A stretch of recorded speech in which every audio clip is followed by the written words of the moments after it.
nahmaduhu wa nasta'inuhu wa nastaghfiruh wa na'udzu billahi min syururi anfusina wa min sayyiati a'malina. Asyhadu an la ilaha illallah wahdahu la syarikalah wa asyhadu anna Muhammadan abduhu wa rasuluhu alladzi la nabiyya wa la rasula ba'dah. Allahumma shalli wa sallim wa barik ala Muhammad wa ala alihi wa sahbihi wa man tabi'ahum bi ihsan, amma ba'd.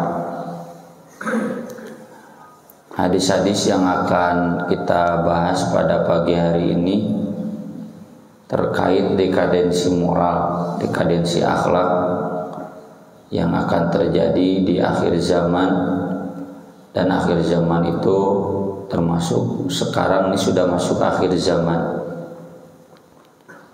Kaitannya dengan bab kemarin dengan tentang dosa-dosa sepele ini disebabkan masyarakat sudah menganggap sepele dosa-dosa, baik itu dosa-dosa besar ataupun dosa-dosa kecil, sehingga bertumpuk menjadi besar.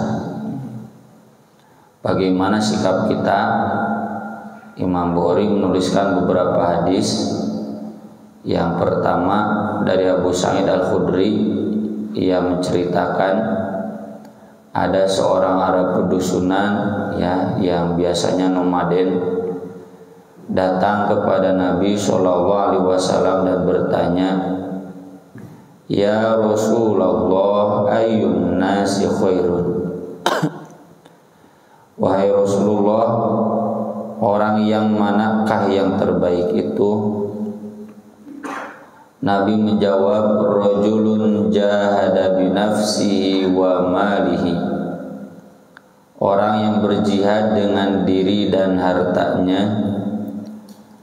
Wa rajulun fi sya'bin minasy-sya'ab ya'budu rabbahu wa yad'un nasa min syarrihi, orang yang tinggal di salah satu perkampungan terpencil, beribadah kepada Rabb-Nya dan meninggalkan orang-orang karena kejahatan orang-orang tersebut.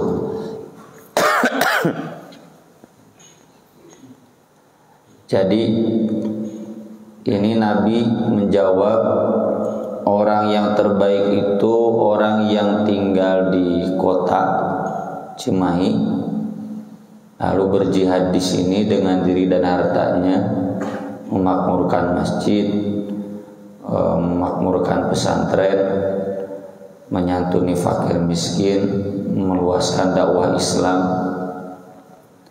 Yang kedua, bapak-bapak yang memilih tinggal di desa, di Tasik, di Garut, di kampung, di lembur.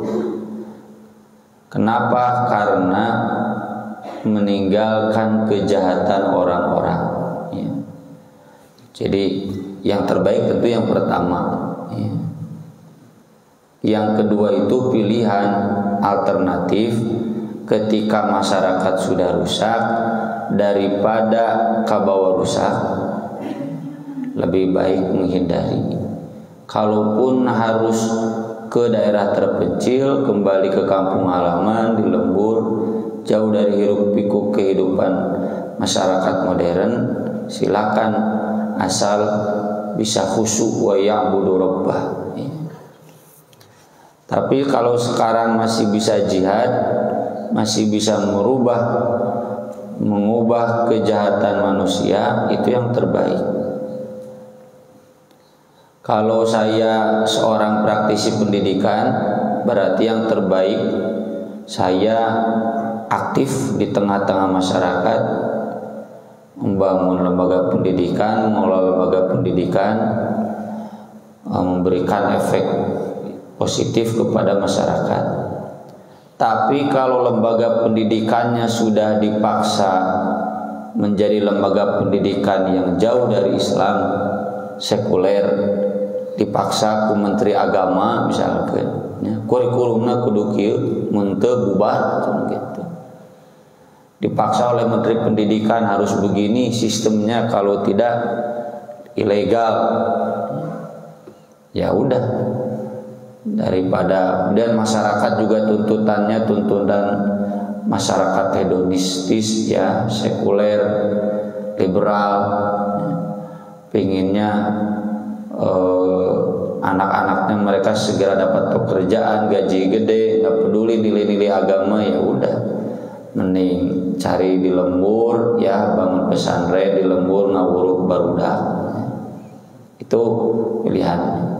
Kalau bapak-bapak polisi, selama bapak-bapak bisa mengubah kejelekan yang ada di polisi, silakan terus.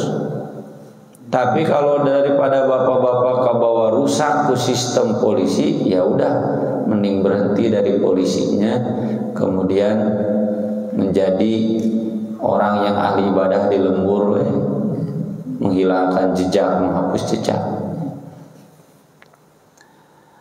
Dan Nabi SAW menyabdakan dalam hadis yang lain, ya'ti 'alan nasi zamanun, akan datang pada manusia satu zaman, khairu malir rajulil muslim al-ghanam, harta terbaik seorang muslim itu adalah kambing, bukan emas, bukan perak. Yatba'u biha sya'fal jibal, yang ia gembalakan di puncak-puncak gunung, wa mawaqi'al qatr, di tempat turunnya hujan. Yafirru bidinihi minal fitan, dia lari membawa agamanya karena fitnah, kerusakan masyarakat. Di gunung mah tuh buat apa banyak uang, Alfamart oge teu aya, pasar oge teu aya, dek meuli naon. Tinggal bagaimana hidup mandiri ya, ternak, tani. Kenapa ini harta yang terbaik? Ya, karena memang masyarakat di kota sudah rusak. Daripada kebawa rusak, ya udah lebih baik menyendiri. Dan ini dialami oleh sahabat Sa'ad bin Abi Waqqas ketika di zaman tersebut sudah terlalu banyak perang. Perangnya juga perang teu kaharti. Susah dimengerti. Sekelas sahabat Utsman bin Affan saja dibunuh. Di urang alhamdulillahnya can aya presiden anu saroleh juga sahabat, wah jauh pisan. Sigana juga urang ge henteu solehna. Tapi enggak sampai dibunuh kan. Ini sekelas sahabat Utsman bin Affan saja dibunuh. Dan saya pernah ceritakan di beberapa kesempatan ya, latar belakang kronologisnya. Kacau. Daripada kebawa rusak, saat kemudian memilih pindah ke pegunungan, dia tinggal di sana. Sampai udah beres kemudian turun lagi ke Madinah. Dan itu bukan berlaku di zaman itu saja, zaman sekarang juga tidak mustahil ya.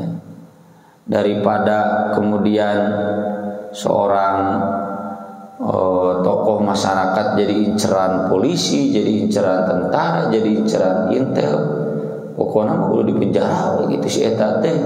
Karena mah gitu. Ya udahlah, lebih baik uzilah agar bisa tetap berbakti kepada masyarakat. Isulah kali itu ke Cianjur, ke Pesisian, ke Garut, ke Pesisian, bikin pesantren di sana.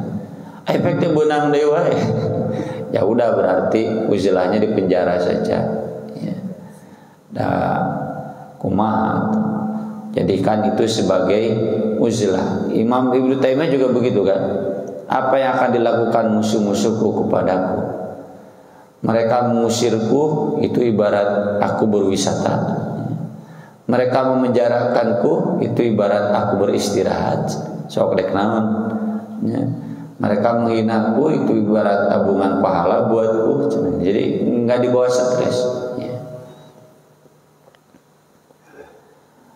Yang berikutnya ini gambaran dekadensi akhlak ya, yang akan terjadi. Hadis Abu Hurairah radhiyallahu anhu qala Rasulullah sallallahu alaihi wasallam, idza duyi'atil amanah fantadhiris sa'ah, apabila amanah disia-siakan maka tunggulah kiamat. Sahabat bertanya, wa kaifa yudha'atuha ya Rasulullah, bagaimana disia-siakannya itu wahai Rasulullah? Qala idza usnidal amru ila ghairi ahli, apabila urusan diserahkan kepada yang bukan ahlinya. Urusan ngurus DKM, urusan ke-RT-an, ke-RW-an, camat, lurah, urusan pemerintahan, urusan keluarga, semua urusan, yayasan, pesantren, madrasah. Ada orang yang lebih layak jadi ketua RT tapi tidak dipilih. Nah, duitan misalnya, mana yang lebih banyak uangnya saja. Ada orang yang lebih layak dipilih jadi presiden, kenapa nggak dipilih? Ya karena nggak bisa bagi-bagi kue kekuasaan. Tuh ciri kiamat. Dan pada saat itu kata Nabi SAW akan hancur masyarakat. Ini yang salah itu yang dipilihnya, yang memilihnya dua-duanya. Kalau saya misalkan sebagai pimpinan satu lembaga, harusnya saya melakukan seleksi ketat. Siapa yang layak ngajar, siapa yang layak jadi pengurus. Ini mah enggak, like in this life.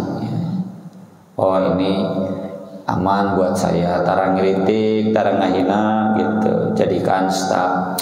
Si bapak yang mencari ngeritik wae tadi pilih.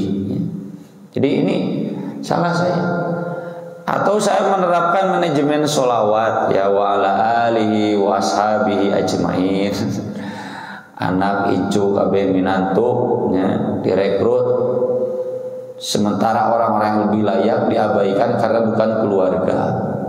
Ini juga penyebab kehancuran satu masjid, satu pesantren. Kebanyakan pesantren hancur begitu karena tidak menerapkan manajemen profesional. Mohon maaf, saya kemarin ke Cianjur kan, tugas 2 pekan di sana. Nah, ngajar bolak-balik gitu, ngantar santri yang praktek di sana.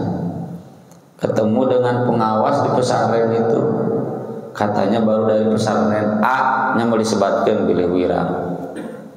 Pesantren itu dulu alumninya adalah ketua umum Persis dan Kiai Haji yang terkenal di Bogor, ya, ketua MUI Bogor. Jadikan nama jalan Kiai Haji Anu lah gitunya, bisa panggil ya. Orang kiai-kiai besar keluar dari sana, pesantren NU, ya, pesantren NU. Tapi saya tanya, Ustadz tingkat naon wae di ditu? Karena pengawasnya Ustadz, ya, senior saya. Tinggal SMP jeung SD. SMP MTS. Hari pesantrennya nggak ada. Kenapa nggak ada? Karena ditinggalkan oleh masyarakat. Asa aneh gitunya. Sekarang kan justru terbalik, ya. Alhamdulillah sekarang terbalik. Kalau dulu ke pesantren itu lamun lulus di negeri ke pesantren, nama dibalik. Mun teu katarima di pesantren ka negeri. Kecenderungan jamaah masjid itu. Jadi banyak ada yang ya kita udah belajar kan di pesantren saya, belajarnya di bulan Ramadan udah belajar. Angkatan santri baru itu sekarang kan hari ini seleksi, ya. Minggu depan sudah ada hasil. Bulan Juni, Juli baru datang, Ustaz yang mau daftar, hari ibu udah ditutup. Nah, acara dan negeri ge karek bukanya atau temukurkeun ka negeri. Sekarang zaman terbalik. Kalau dulu contoh pesantren Pajagalan, ya tempat saya belajar dulu, tan teu katarima di negeri nya atau di MA, di MAN, di MTS, N, Kakara, di SMP negeri, SMA negeri, Kapasan. Kalau sekarang terbalik. Kalau kemudian ini pesantren sampai bubar, nggak ada, yang tersisa cuma sekolah formalnya. Sekolah formal juga yang SMP, SD, yang jalur Dikbud. Ini kenapa? Dan dulu saya ketika kuliah S3 pendidikan Islam, ada mata kuliah khusus pesantren, mata kuliah. Jadi mata kuliah tentang lembaga pendidikan Islam pesantren. Ya. Sa semester kedua SKS kan bahas pesantren. Tentu karena kita S3 ya penelitian. Saya penelitian di pesantren mana, semua 24 mahasiswa teman-teman saya melakukan penelitian.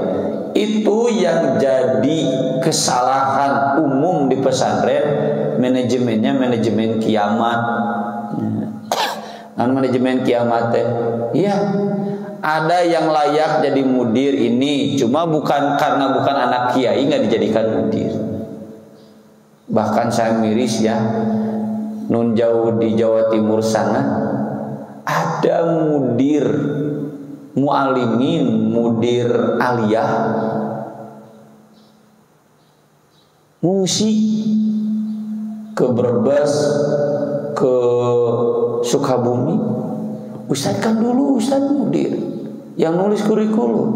Jawabannya, saya kan bukan keluarganya, jadi saya diminta mengundurkan diri. Padahal besarnya besar, udah lama lagi, udah hampir 80-90 tahun. Nah itu bagian dari idza duyatil amanah. Bukan hanya di pemerintahan saja, geus komo di pemerintahan nya kumaha nu gedena duit. Ya. Saya ngobrol dengan CKS ya, calon kepala sekolah. Lah, karena itu ya, serius saya bilang, ya di pesantren juga ada coba sarang mah teu make duit, makena eta ya anak kiai lain gitu. Ya dulurna lain, menantuna lain. Karena bukan menantunya, nyabayana kami nantuna.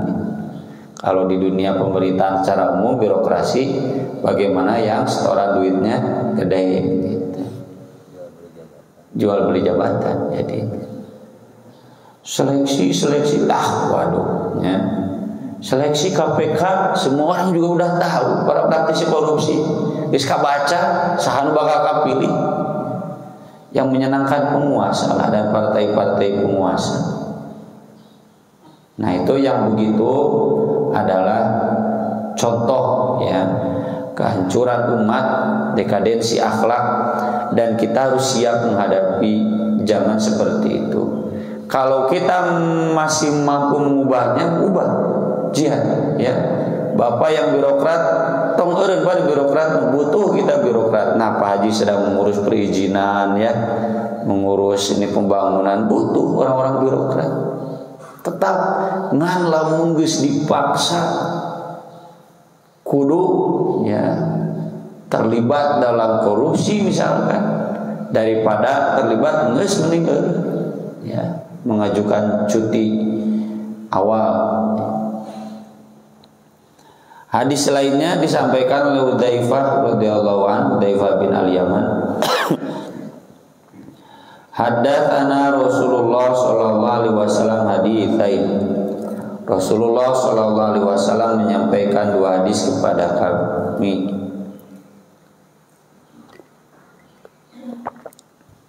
Ra'aitu ahadahuma, aku sudah mengalami yang satunya.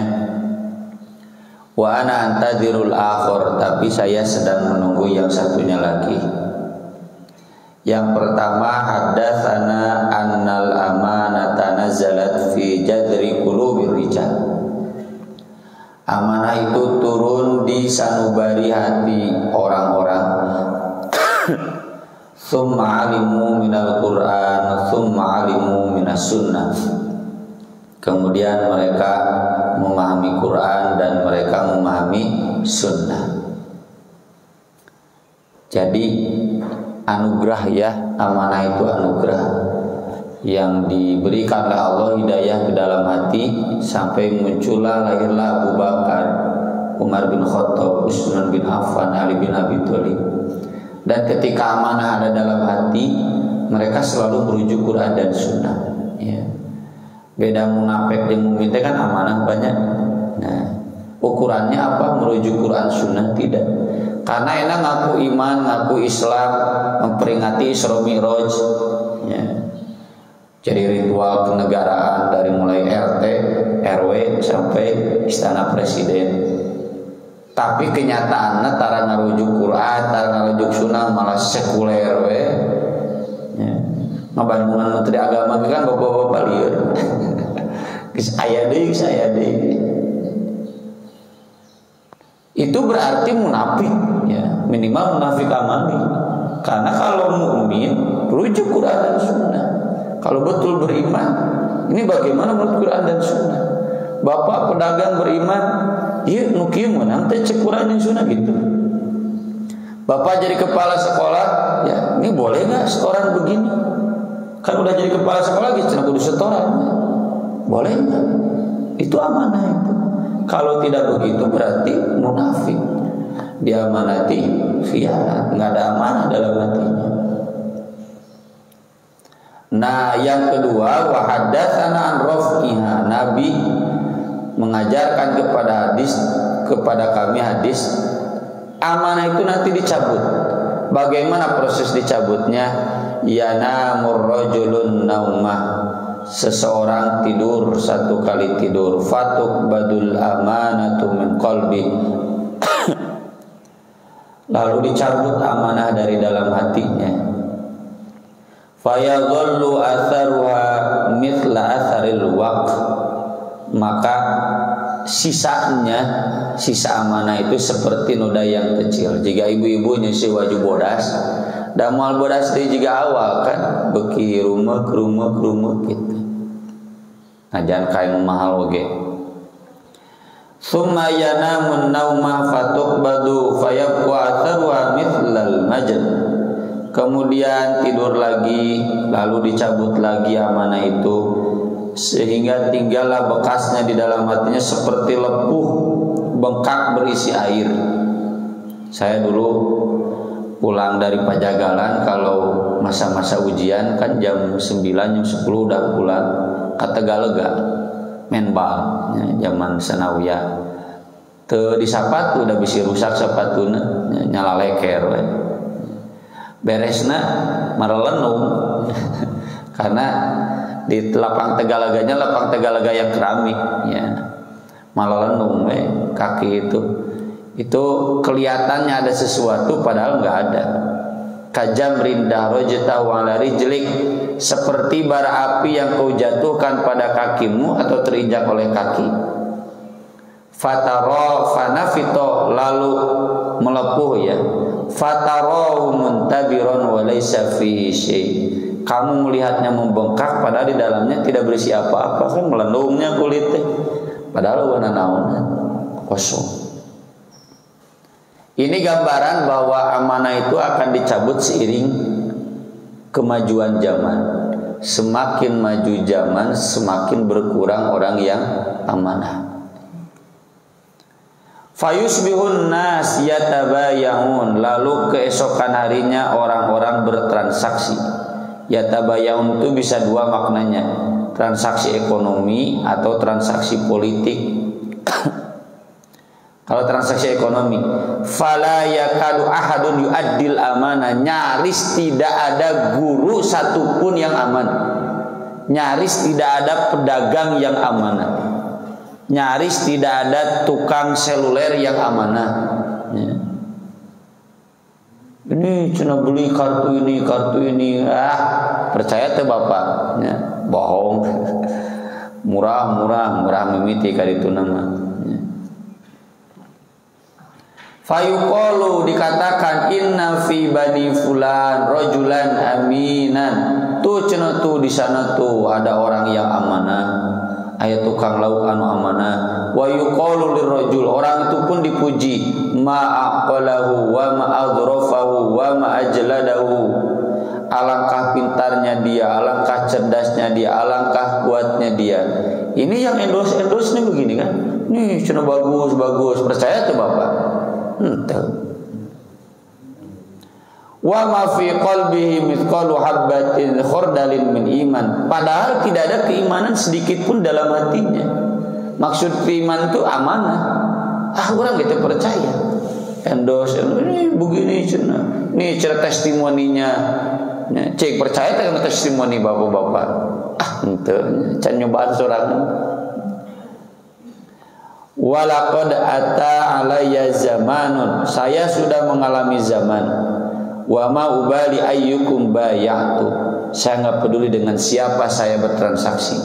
Bapak kan kalau melakukan transaksi ekonomi ya, kan pilih-pilih orang. Ya.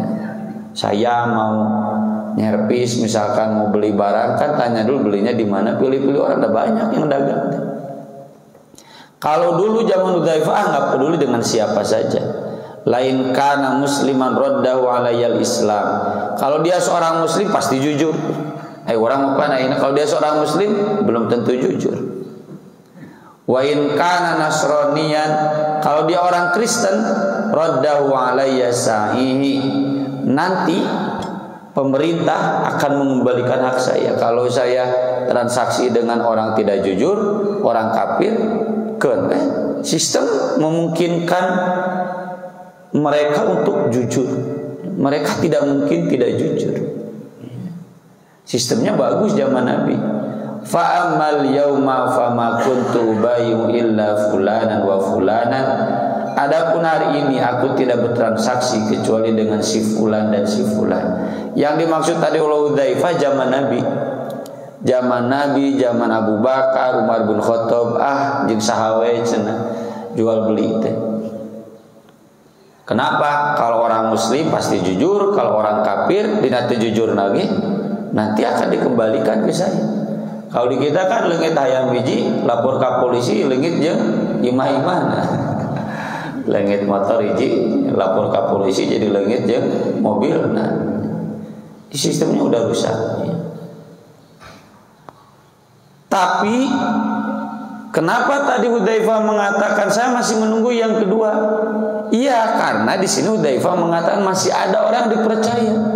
Kalau yang tadi Nabi sebutkan nggak ada sama sekali yang dipercaya. Ini mungkin punten ya dina politik. Meski masih ada lah kalau bagi saya. Tapi mungkin bagi bapak-bapak seru. Tempo hari yang lalu saya ngisi di masjid sebelah Cipageran. Curhat Pak, mau beja-beja, curhat Prabowo. Jadi sakit hatinya dia. Kadung cenah bala dipilih. Katanya mau menjemput Habib Rizik Syihab dengan helikopter. Boro-boro dijeblosin ke penjara ge cenah hep-hep. Ya itulah. Hadis sudah memberitahukan. Nah, minimal orang teu nyeri hati teh. Kesakit hati teh bisa apal hadis ieu mah gitu. Termasuk bertanya. Jadi yang ke depan siapa? Engke beda teu apal. Ini jangan-jangan yang nanya itu ini semuanya kayak begitu lagi. Nya ditaklilkeun kitu kabeh geus tong milih gitu jelas. Tapi kalau masih bisa ada dipilih silakan pilih.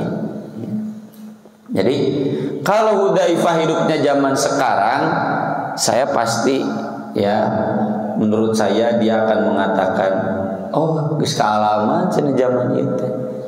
Orang-orang mengatakan nih pilih partai ini, wah banyak pendukungnya, adil, demokrat, ya, peduli rakyat, ya, dari rakyat untuk rakyat. Bapak-bapak percaya tuh Pak?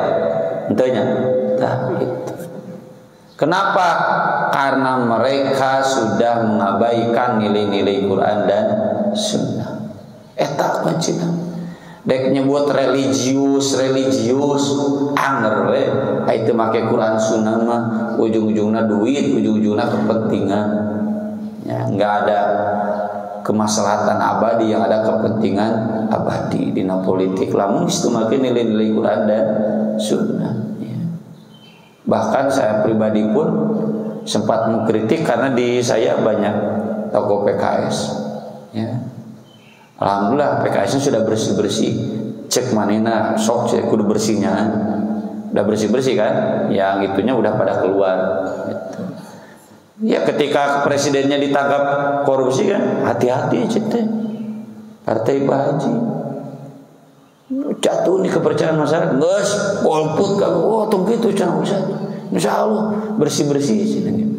Kemarin alhamdulillah cenah usah terus bersih-bersih. No, kalau lotor skala luar sorangan walau alamnya ya, kita lihat saja mudah-mudahan. Seandainya kemudian tidak begitu, ya udah kita udah siap ya. siap menghadapi zaman itu. Apa? Ya udah ujlah. Aing geus eueuh deui pilihan. Kalau bapak-bapak sudah tidak percaya dengan pedagang daging, tukang daging ayam bener teu mencitna ieu teh. Make bismillah teh dagang sorangan gitu we. Nukut sorangan. Bacana bapak ngajelasin gitu kumaha tuh cenah ibu meuli daging. Cenah si Uwa tangis ka si Uwa we cenah gitu.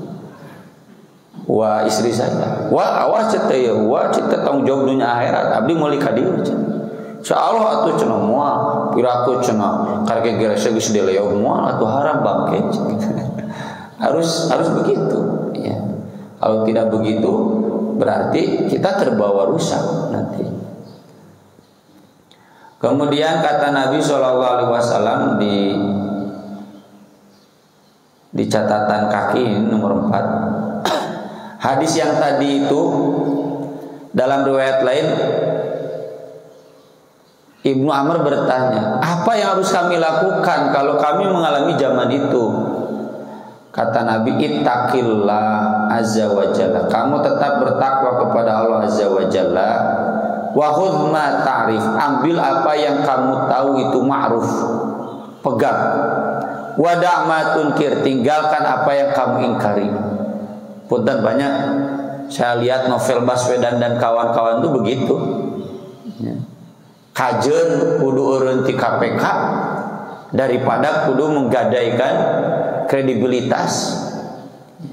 Baik, pegang kebenaran, tinggalkan yang kamu ingkari. Wa alaika bi khossatika. Tetaplah kamu dengan kekhususan dirimu. Kekhususan itu maksudnya kita kan beda dari yang rusak. Wa iyyaka wa awamahum. Jauhilah masyarakat umum. Tong kabawa sakaba-kaba. Ya. Meski di KPK, meski di polisi, di tentara, atau kabawa kajian di musuhan, kajian dianggap aneh. Kalau memang udah nggak kuat ya udah ujlah teknis keluar gitu. Tapi kalau bisa tunggu pensiun. Ya maksud saya kalau masih bisa kuat ya mengubah. Terakhir kata Nabi innaman nas kal ibilil mi'ah. Manusia itu seperti ibil yang 100. Ibil itu rombongan unta yang jumlahnya kurang lebih 100 rombongan unta. Jadi kalau saya menggembala unta, nah itu unta yang saya gembala itu ibil. Jumlahnya kurang lebih 100. Itu disebut ibil. La takadu tajidu fiha rahilah. Hampir saja kamu tidak menemukan satupun unta yang bisa dijadikan kendaraan. Unta yang dijadikan kendaraan itu rohilah. Biasanya begitu ya. Kalau unta yang punggungnya, kalau unta yang nggak bisa dijadikan kendaraan cuma angkut biasa begitu punggungnya. Eta mah unta di kebun binatang Bandung. Gitu tahap ngomongnya. Jadi maksudnya kata Nabi dari 1000-an puluhan ribu unta nani jin bisa dipakai kendaraan. Bagus lagi. Manusia juga demikian, dari puluhan ribu manusia satu yang bisa bermanfaat buat masyarakat. Nah mudah-mudahan kita ini semua yang satu dari puluhan ribu orang. Jadi kalau kita ikut mayoritas, mual benar, tongka bawa mayoritas, kita lebih baik menjadi orang-orang khawas, orang-orang yang spesial, orang-orang yang khusus dengan kekhususan kita yaitu konsisten di Quran dan Sunnah. Sekian yang bisa saya bahas pada kesempatan pagi hari ini. Mangga bila aya pertarusan nganggakeun. Mangga. Oh, mangga Pak Haji. Mengenai masalah ini agama. Kalau menurut saya yang salah bukan menteri agama, Pak. Yang salah itu presidennya. Mohon abdi teh bade kitu beli ditewak Pak Haji. Siap Pak Haji. Yang salahnya tentu presidennya ya. Beli ditewak Pak Haji abdi. Sepakat lah. Termasuk punten ya. Ormas yang mengirimkannya. Ya. Darain apa? Rai ketua umum lainnya. Menteri agama teh. Dia tidak memang terus disettingnya tiba lagi Zaman SBY saya berdekat dengan mantan Intel almarhum beliau. Ketika PAN dulu pasti Sutrisno Bahir cenah. Kenapa kita jauh-jauh Sutrisno Bahir zaman PAN? Begini. Bener jadinya Sutrisno Bahir. Beliau tahu. Termasuk Muhammadiyah, NU yang besar-besar. Pasti si Anu cenah. Kenapa? Ya kan begini koneksinya. Nu ayeuna ge kitu kan. Pasti si Anu gitu. Udah ada settingan. Jadi semua siapa yang menyetingnya? Presiden pas aduh. Ujung-ujungnya di presiden. Karena ini dekat dengan SBY dulu kata beliau. Benar. Jadi contoh Muhaimin jeung Gus Dur konflik kan. Siapa yang menang? Muhaimin deketin SBY gitu kan. Sehebat-hebatnya Gus Dur karena tidak dekat dengan SBY ya nggak bisa. Muhaimin yang menang. Begitu kan, bajinya itu mah udah rahasia umum lah bahwa segala sesuatunya memang ujung-ujungnya di presiden. Bukan hanya politik saja, ormas pun sama. Nya kecuali ormas nu aralitnya Dewan Dakwah, PSI insya Allah aman. Yang lain mangga. Tadi mengenai posisi kita di zaman ini, sistemnya sudah bukan nggak karuan dan yang tidak sehati dengan atau tidak sejalan dengan Quran dan hadis. Tapi posisinya kan kita punya keluarga, terus di satu sisi juga kalau misalnya pindah tempat itu bukan tidak yakin dengan Allah, tapi kan ada hitung-hitungannya. Oh iya. Nah itu seperti itu gimana manusia saat ini hadis ini dalam riwayat lain Nabi bersabda, Innallaha yuhibbul abdat taqiyal ghaniyal khufiyya. Allah mencintai hamba yang bertakwa kaya uzlah. Jadi syarat uzlah teh Pak takwa. Ayeuna Bapak jika di lembur nggak ada kajian seperti ini, ulah tuh Pak bagus di dia. Lemun sinyalnya di lembur teh bagus, sinyalnya jelek udah nggak seperti di dia. Pugu di maya ngaji. Ya. Jadi uzlah itu bagus kalau memang ketakwaannya tetap terjaga. Yang kedua kaya, ya harus mapan. Ayeuna Bapak celaka ditunya sama dengan bunuh diri. Memilih keluar itu harus sudah mapan. Ini ibaratnya hijrah kata Allah kan, kalau la yastati'una hilata wa la yahtaduna sabila, tidak hijrah juga enggak apa-apa. Yang dosa itu dia mampu hijrah, mampu pindah, punya bekal, tahu jalan, dia tidak hijrah. Ya kalau Bapak hitung-hitung, wah gitu, daripada saya menelantarkan kewajiban ke anak istri, ya udah begini. Berarti tapi sementara Pak, ya sementara tetap harus hijrah itu sampai punya bekal. Jadi jangan kemudian menyerah, ikut sistem, ikut korupsi, ikut maksiat, ikut kemungkaran, nggak boleh, tetap haram. Ya sebetulnya kalau bagi saya Bapak berhenti, kemudian yakin wa may yattaqillah yaj'al lahu makhraja wa yarzuqhu min haitsu la yahtasib, bisa. Cuma memang pasti begini dulu. Eta mah otomatis. Ya, jadi kesimpulannya silakan hitung-hitung ya, jangan sampai drastis. Pak Muhaimin Iqbal saja yang Dinar Solution itu dia kan dirut Sinarmas. Ketika mau mundur itu sama komisarisnya, nih tulis di sini kamu mau gaji berapa. Udah 2 tahun itu beliau sejak fatwa MUI haram. Saya berajam, saya nggak bisa mundur langsung kata beliau. Kukumpul lah butuh 2 tahun. Ya. Udah 2 tahun mundur masih hayang gaji sabertah cenah tulis cek komisarisnya.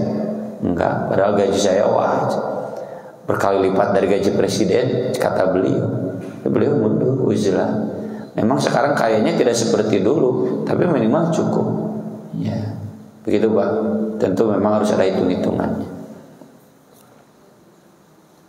Ada lagi? Cukup? Ya, baik, terima kasih. Aku qouli hadza wa astaghfirullah li wa lakum. Subhanakallahumma bihamdik asyhadu an la ilaha illa anta astaghfiruka wa atubu ilaik. Wassalatu wassalamu ala Rasulillah. Wassalamualaikum warahmatullahi